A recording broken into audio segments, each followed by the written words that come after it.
नमस्कार. लग्नानंतर होईलच प्रेम या मालिकेच्या आजच्या भागामध्ये मी तुम्हा सर्वांचे अगदी मनपूर्वक स्वागत करते. आजच्या भागामध्ये आपल्याला पाहायला मिळतं रम्या रडण्याचं नाटक करते आणि पार्थला म्हणते, पार्थ अरे मी खरंच सांगते, तो बाऊल काव्यासाठी नव्हता.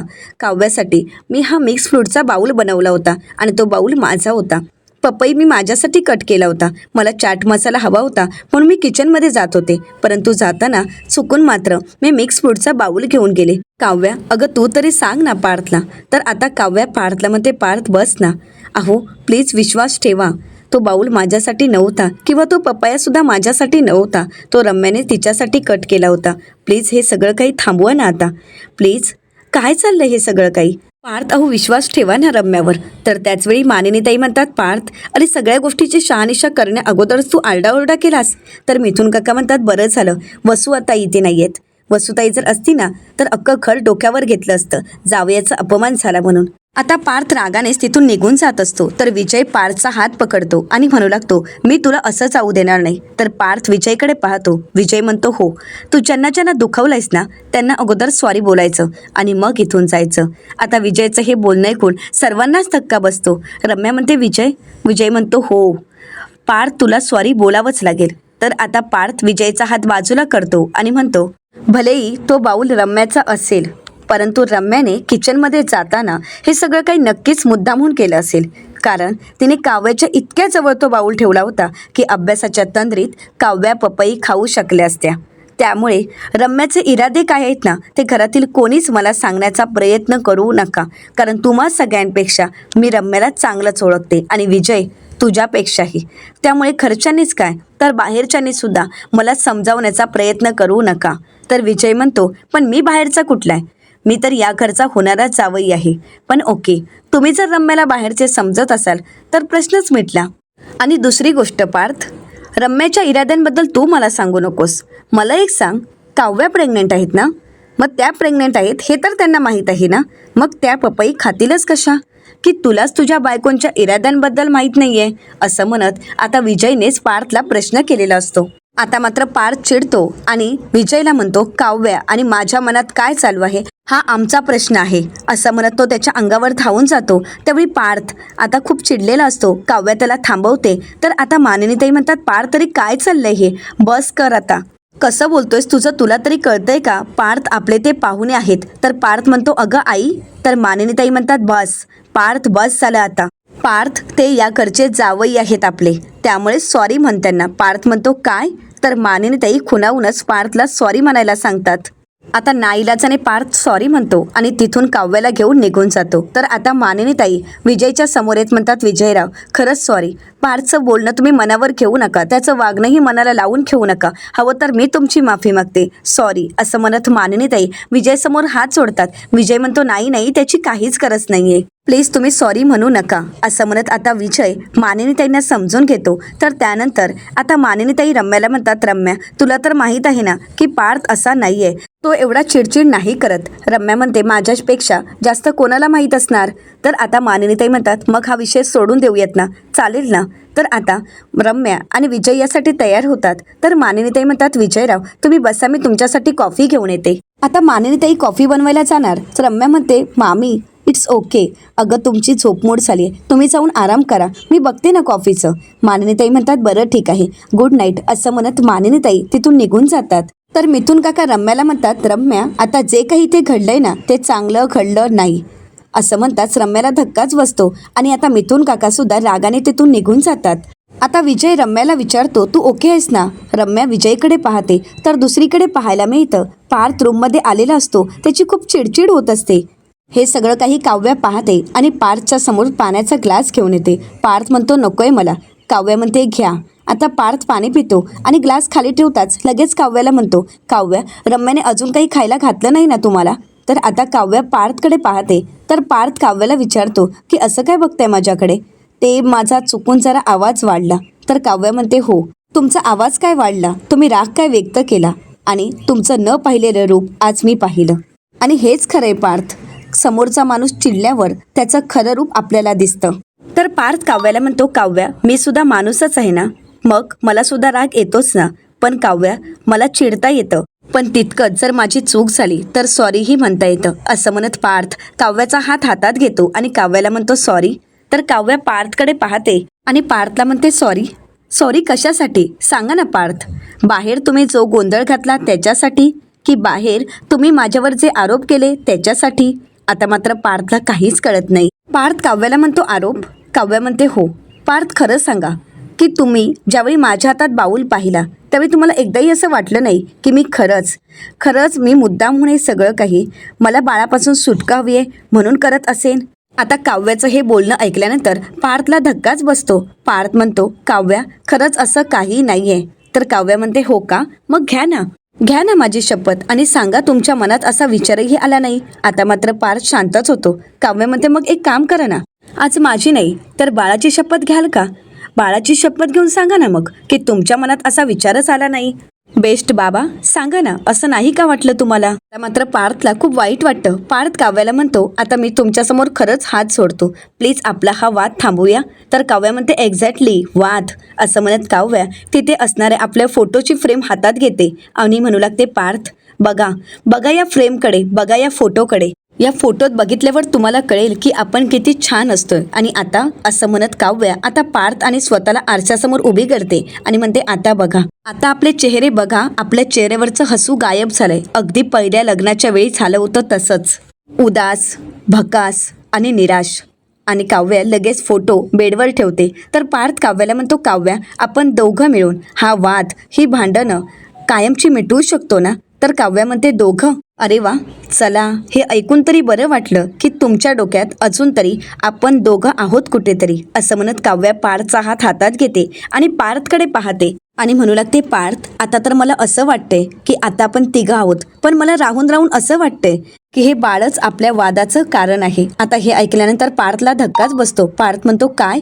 तर काव्या पार्थला म्हणते आता प्लीज असं समजू नका की मला हे बाळ नकोय. असो, आता या फोटोत जे हसू आहे ना ते लवकरात लवकर आपल्या चेहऱ्यावर येऊ देत एवढंच वाटतंय मला. असं म्हणत काव्या पार्थकडे पाहते. तर पार्थ म्हणतो काव्या म्हणते गुड नाईट. असं म्हणत काव्या आपल्या फोटोची फ्रेम जाग्यावर ठेवते आणि झोपायला जाते. तर पार्थ आवाज देत म्हणतो पोटावर झोपू नका. काव्या पुन्हा एकदा पार्थकडे पाहते आणि झोपी जाते. तर त्याचवेळी पार्थच्या फोनची रिंग वाजते. पार्थ पाहतो तर 11:11 झालेले असतात. आता पार्थला ते आठवतं.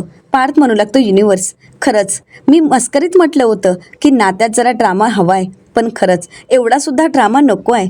मला माझा काव्यार्थ असा पाहायचा नाहीये. आता पार्थला खूप वाईट वाटत असतं. त्याच्या मनाची घालमेल होत असते. एकीकडे काव्या तर दुसरीकडे आपलं बाळ. तर इकडे मात्र रम्या या सगळ्याचा गैरफायदा घेत असते. आता रम्याने इथे विजयसाठी कॉफी बनवलेली असते. रम्या विजयला म्हणते हे घे कॉफी. तर विजय म्हणतो मला नकोय कॉफी, तू घे ना कॉफी, मी पपई खातो. असं म्हणत विजय हसतो. रम्या म्हणू लागते राहू देत ना, सोड ना विषय. तर विजय रम्याला प्रश्न करत म्हणतो तू सोडशील का विषय? तर आता रम्या विजयकडे पाहते. विजय म्हणतो बोल ना. तर रम्या म्हणते आत्तापर्यंत एवढे विषय सोडले आहेत ना की प्रत्यारोप, आरोप किंवा संशय, ह्या सगळ्या गोष्टी. खरं सांगू का विजय, माझ्यावर झालेले घाव, माझ्यावरच्या घावाची एक एक जखम भरण्या अगोदरच माझ्यावर दुसरे घाव केले जातात, दुसरा संशय घेतला जातो, दुसरे आरोप केले जातात. या सगळ्याची सवय झाली आहे रे. तर विजय रम्याच्या डोक्यावरून हात फिरवतो आणि रम्याला म्हणतो याच्यापुढे नाही होणार. आज ज्याप्रमाणे वेळेत येऊन मी तुला प्रोटेक्ट केलं त्याप्रमाणेच इतर वेळी सुद्धा आणि यानंतर सुद्धा प्रत्येक वेळी मी तुला प्रोटेक्ट करेन. यापुढे तुझ्यावर कोणाला असे आरोप करू देणार नाही किंवा कोणीही तुझ्यावर संशय घेणार नाही. मी आहे तुझ्यासोबत. आता विजय रम्याकडे तिची वस्तू देतो आणि म्हणू लागतो बरं झालं वेळेत फोन केलास आणि सांगितलंस की गाडीत गॉगल राहिलाय, त्यामुळे देतात आले याला आणि म्हणूनच मी आलो. तर आता रम्या विजयला म्हणते तू वेडा आहेस का विजय? अरे उद्या देता आला असता. तर विजय म्हणतो हो, मग तुला वाचवलं कसं असतं? तुला वाचवण्यासाठीच तर मी इथे आलो. आता रम्या विजयला म्हणते तुझी ही बाजू मी कधी पाहिलीच नाही. तर विजय लगेच रम्याच्या जवळ जातो. रम्या थोडी घाबरते. तर विजय म्हणतो माझ्यातील अशा असंख्य बाजू आहेत ज्या कधी कोणी पाहिल्याच नाहीत. रम्या म्हणते काय? तर आता विजय म्हणतो की हो, एकाच विजयमध्ये इतक्या बाजू आहेत की कधी कोणाला त्या दिसल्याच नाहीत. आता रम्याला मात्र काहीच कळत नाही आणि म्हणूनच रम्या विजयला म्हणते म्हणजे? तर विजय म्हणतो गुड नाईट. असं म्हणत विजय तिथून निघून जातो. आता विजयचं हे वागणं, विजयचं हे रूप पाहून रम्याला मात्र काहीच कळत नाही. खरं तर या सगळ्यामध्ये आता रम्याच अडकत चाललेली असते एवढं मात्र नक्की. तर दुसरीकडे पाहायला मिळतं आता जीवा हॉस्पिटलला पोहोचलेला असतो. जीवा डॉक्टरची वाट पाहत असतो, रिपोर्टची वाट पाहत असतो आणि त्याच वेळी जीवाला रात्रीचे क्षण आठवतात. जीवाने एका वहीच्या पानावर आम्ही आई बाबा होणार असं सतत लिहिलेलं असतं. जीवा म्हणतो हो आम्ही आई बाबा होणार. तर त्याचवेळी जीवाला नंदिनीचा फोन आलेला असतो. तर जीवा खुश होतो आणि म्हणू लागतो काय करेक्ट टायमिंग आहे ना असं म्हणत जीवा नंदिनीचा फोन उचलतो. तर आता नंदिनी जीवाला म्हणते तुम्ही पोचलात का तिथे वेळेत? तर जीवा म्हणतो हो 10-15 मिनटं झाली आहेत मी इथे पोचलो आहे. नंदिनी म्हणते डॉक्टर आले आहेत का? तर जीवा म्हणतो आले असतील परंतु अजून मला भेटले नाही आहेत, पण भेटतील तू काळजी करू नकोस. नंदिनी म्हणते हो थोडी वेळ तुम्ही सुद्धा वाट बघा, सब्र का फल मिठा होत आहे. तर आता जीवा म्हणतो काय चाललंय तुझं हे माझे इथे? तर आता नंदिनी म्हणते अगोदर पाय हलवणं थांबा. जीवा म्हणतो तुला कसं कळालं? नंदिनी म्हणते पकडलं ना मी तुम्हाला, मी म्हणाले ना अगोदर पाय हलवायचे थांबा. तर आता जीवा म्हणतो काय खोटं बोलायचं आहे त्यात, खरंच मला खूप भीती वाटते, मला टेन्शन आलं आहे. नंदिनी म्हणते काही काळजी करू नका. तर जीवा म्हणतो म्हणूनच तर मी येताना श्रीकृष्णाच्या मंदिरात जाऊन आलो. तर नंदिनी म्हणते काय? तर जीवा म्हणतो हो खरंच अगदी साष्टांग नमस्कार घालून आलो आहे आणि त्याला म्हणालो की आम्हाला लवकरात लवकर आई बाबा व्हायचं आहे, तुझ्या आशीर्वादाने आमच्या आयुष्यात आमचं बाळ येऊ देत, मग मी स्वतःच्या हाताने दही पोहे बनवून तुझ्यासाठी घेऊन येईल. नंदिनी म्हणते होणार होणार, सगळं काही तुमच्या मनासारखं होणार आणि लवकरच आपलं बाळ दुसऱ्या जगातून आपल्याकडे येणार. पण एक सांगू का, आपलं बाळ आलं ना की मी त्याचा कान पिळणार आणि त्याला जा विचारणार काय रे एवढे दिवस कुठे होतास? तुझे आई बाबा तुझी इतकी वाट पाहत होते, आता आई बाबांना सोडून कुठेही जायचं नाही. तर जीवा म्हणतो काय? तो मी तुला सांगितलं ना आणि आपलं ठरलंय ना की आपल्याला मुलगी हवी आहे. नंदिनी म्हणते बरं आपल्याला मुलगीच होईल. नंदिनी म्हणते सॉरी विसरले. तर आता जीवा म्हणतो नाही नाही तुझ्या बोलण्यावरून असं वाटते की तुला मुलगा हवाय, पण ते चालणार नाही, मला मुलगीच हवी. आपल्या घरात कथक करणारे घुंगरूच हवेत, ते क्रिकेट खेळणारे मळकाऊ बूट नाही चालणार. ठरलं ना? मग एकदा ठरलं. नंदिनी म्हणते हो तुम्हाला जसं हवंय तसंच घडेल, अगदी तुम्ही म्हणाल तसंच, माझ्या होणाऱ्या छकुलीचे बाबा. आता जीवा खुश होतो. जीवा म्हणतो खरंच किती छान वाटते हे ऐकायला, आता हे सगळं काही रिपोर्टमध्ये येऊ देत देवा असं म्हणत जीवा आता रिपोर्टची वाट पाहत असतो. तर नंदिनी म्हणते बरं ठीक आहे आता मी फोन ठेवते, थोड्या वेळात सर्वजण येतेच खाली, मला जावं लागेल. जीवा म्हणतो बरं ऐक ना आय लव्ह यू. तर नंदिनी म्हणते वेडेच आहात तुम्ही, चला मी फोन ठेवते असं म्हणत नंदिनी आता फोन ठेवते. जीवा आणि नंदिनी खरंच अगदी मनापासून आपल्या बाळाची स्वप्न रंगवत असतात, आपल्या बाळाची वाट पाहत असतात. इथे जीवा आता डॉक्टरांची वाट पाहत असतो आणि त्याचवेळी डॉक्टर येतात. तर जीवा लगेच उठून उभा राहतो. डॉक्टर म्हणतात सॉरी मला जरा यायला उशीर झाला. जीवा म्हणतो काहीच हरकत नाही, नो प्रॉब्लेम. तर आता डॉक्टर जीवाच्या हातात रिपोर्ट देतात आणि म्हणतात हे घ्या तुमचे रिपोर्ट आणि हो मला जरा एमर्जन्सी आहे, मी येतेच असं म्हणत डॉक्टर तिथून निघून जातात. आता जीवाच्या हातात रिपोर्ट असतात, परंतु रिपोर्ट उघडण्या अगोदरच जीवा त्याच्या डोक्याला लावलेला श्रीकृष्णाच्या मंदिरातील कुंकवाचा टिळा आता रिपोर्टला लावतो आणि रिपोर्ट हातात घेत ते रिपोर्ट पाहायला सुरुवात करतो. आता ज्यावेळी रिपोर्ट वाचतो त्यावेळी मात्र जीवाला धक्काच बसतो. त्याच्या पायाखालची जमीनच सरकते, त्याच्या डोळ्यामध्ये अश्रू असतात, परंतु जीवा कोणालाच काही दाखवत नाही. आता जीवा घरी यायला निघतो. तर दुसरीकडे आता नंदिनीने ठरवल्याप्रमाणे कार्यक्रमासाठी एक एक जण हजर होत असतात आणि सर्वच जण येताच आता घरातील सर्वच जण त्यांचा पाहुणचार करत असतात, कोणाला काय हवं हे पाहत असतात आणि त्याचवेळी जीवा घरी येतो. जीवा येताच नंदिनी म्हणते जीवा तुम्ही आलात, थांबा मी तुमच्यासाठी पन्हा देऊ का? जीवा म्हणतो नाही नको. नंदिनी म्हणते मग सरबत? जीवा म्हणतो नको, मला खरंच खूप थकायला झालंय, म्हणजे थकल्यासारखं वाटतंय, मी जरा आराम करू का? तू कर ना कंटिन्यू. परंतु जीवाच्या चेहऱ्यावरून नक्कीच काहीतरी घडलंय हे नंदिनीच्या लक्षात येतं. आता जीवा नक्की काहीतरी आपल्यापासून लपवतो हे नंदिनीच्या लक्षात येताच नंदिनी जीवाला म्हणते जीवा, परंतु जीवा काही न बोलता रूममध्ये निघून जातो. आता नंदिनीला खूप वाईट वाटतं. तर दुसरीकडे रम्यासोबत आता काव्या शॉपिंगला गेलेली असते. आता दोघींचीही शॉपिंग करून झालेली असते. तर आता रम्या म्हणू लागते खरंच कमाल शॉपिंग झाली आहे. काव्या म्हणते हो ना अगं जीन्स तर मला इतकी आवडली आहे ना, तिची फिटिंग खरंच खूप छान आहे आणि हिल्स ते सुद्धा कमाल आहे, चल तू बस आतमध्ये आपण निघूया असं म्हणत रम्या आता काव्याशी गोड वागत असते, गोड बोलत असते. रम्या म्हणते चल आपण पटकन निघूयात कारण घरचे सर्वजण वाट बघत असतील, आपण निघालो लवकर तर पटकन पोचता येईल. तर काव्या म्हणते ऐक ना आपण थांबूयात का 2 मिनटं? काव्या खूप अस्वस्थ असते आणि ह्याच गोष्टीचा रम्या फायदा घेते आणि काव्याला म्हणते काय झालंय काव्या, तू एवढी अस्वस्थ का वाटत आहेस आणि तू एवढी नाराजही दिसतेस, मला तुझ्या चेहऱ्यावरचं हसू कुठे गायबच झालंय, काय गं काय झालंय, ऑल ओके ना? तर आता काव्या रम्याला म्हणते आता पुढचे 9 महिने तुम्ही सर्वजण मला हाच प्रश्न विचारणार आहात का?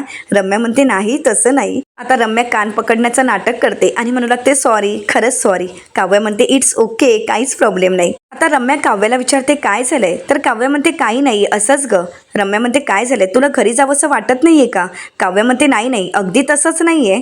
कसं आहे ना, आयएसचे ज्यावेळी क्लास चालू असतात त्यावेळी अभ्यासात लक्ष असतो, अभ्यास नीट होतो, त्यामुळे बाकीचे विचार असे मनात येतच नाहीत किंवा त्या विचारांकडे लक्षही जात नाही. आणि आज नेमकी क्लासलाही सुट्टी आहे, त्यामुळे रम्या म्हणते अगं असं काय, आज तर तुझ्या क्लासला सुट्टी आहे म्हणूनच तर आपण प्लॅन केलाय ना.